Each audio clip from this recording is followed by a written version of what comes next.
আসসালামু আলাইকুম প্রিয় ভাইয়েরা বোনেরা যে যেখানে আছেন সবাইকে আমি সালাম জানাই। আসসালামু আলাইকুম। তো আমি আজকে ভিডিওটা করা একটা উদ্দেশ্য নিয়ে, বাবা মার উদ্দেশ্য নিয়ে। আসলে ভাইরে, বাবা মা কী জিনিস আমরা কাছে থাকলে আসলে তাদের মূল্য দিতে জানি না। বাবা মা এমন একটা জিনিস যেটা আমি বুঝে আপনাদেরকে বুঝাতে পারতাছি না। একটা বট গাছ দিয়ে আপনাদেরকে উদাহরণ দিই। একটা বট গাছ বা আপনাদের বাসার আঙিনায় যদি থাকে, আপনারা গরমে ঘেমে গেলে কষ্ট লাগলে বট গাছটা বসেন ছায়ার জন্য। তো কিছুক্ষণ বট গাছটায় বসলে আপনারা যে গরমটা, যে কষ্টটা, সেটা অনুভব প্রথম মানে চলে যায় বট গাছটা নিচে বসলে। তো ভাই, বাবা মা এমন একটা জিনিস রে ভাই, কাছে থাকলে আমরা তার মূল্য দিই না।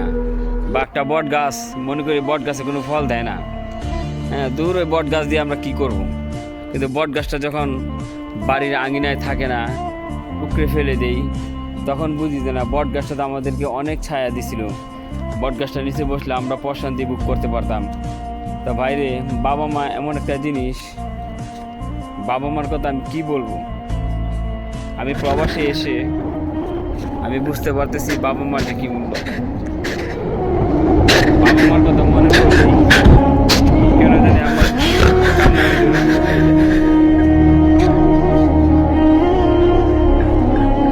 ভাই, যখন আপনি বাবা হবেন, আপনার সন্তানকে ভালোবাসবেন, তখন বুঝবেন বাবা মা কী জিনিস। আমি এখন আমার সন্তানে খাইছে কিনা, সন্তানের কী লাগবে, সন্তানের কোন কাপড়টা পছন্দ, আমি এটা চুজ করে নিয়ে যাই। এখন বুঝি যে আমার জন্য তো আমার বাবা মা এর চেয়ে বেশি করছে। আমার বাবা মা আমাকে এরকম ভালোবাসছিল। তো ভাই, আমি প্রবাসে এসে বাবা মার যে কষ্টটা, আমি জানি না কেন এত বেশি বেশি আমার বাবা মার কথা আমার মনে পড়ে প্রবাসে। তো ভাই, বাবা মার জায়গায় বাবা মাকে রাখবেন, আর বউ সন্তানকে বউ সন্তানের জায়গায় রাখবেন। বাবা মার কথা বউ সন্তানকে কষ্ট দেওয়া যাবে না, আর বউ সন্তানের কথা বাবা মাকেও কষ্ট দেওয়া যাবে না। যদি আপনার বিবি অন্যায় করে, আপনার বাবা মা যদি আপনার কাছে নালিশ করে, আপনি যাচাই করবেন। আপনার বিবিকে শাসন করবেন আলাদা, তার শাসন তার কাছে করবেন। আর বাবা মার নামে যদি বিচার, আপনি এটাও যাচাই করবেন, করে তাদের বুঝ দিবেন। বাবা মাকে কষ্ট দেওয়া যাবে না ভাই। বাবা মা এমন একটা মা, এমন একটা বাবা শব্দ, যে শব্দটা এখন আমাকে প্রবাসে না আসলে আমি বুঝতে পারতাম না।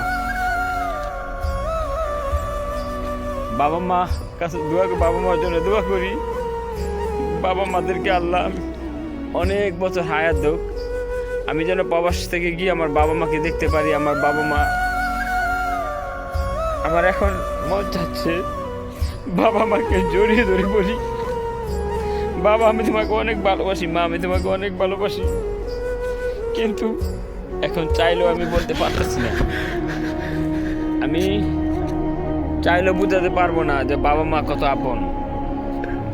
তো আপনাদের কাছে আমি আল্লাহর কাছে একটা শুকরিয়া আপনাদের কাছে জানাই। আমার বিবিটা আলহামদুলিল্লাহ আমি ভালো পেয়েছি।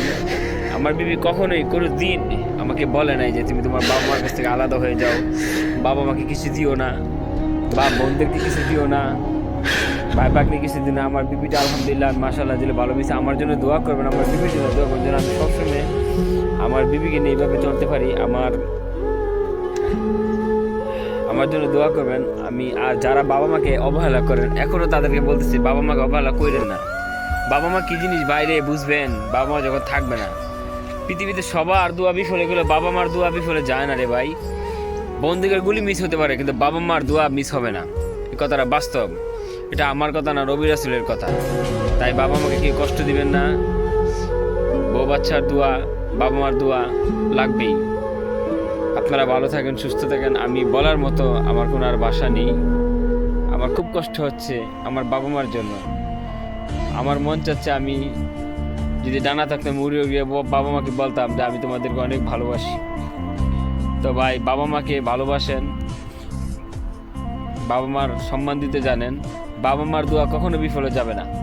বাবা মার দোয়া থাকলে আপনি কখনো কোথাও ঠেকবেন না। ভালো থাকবেন। আসসালামু আলাইকুম।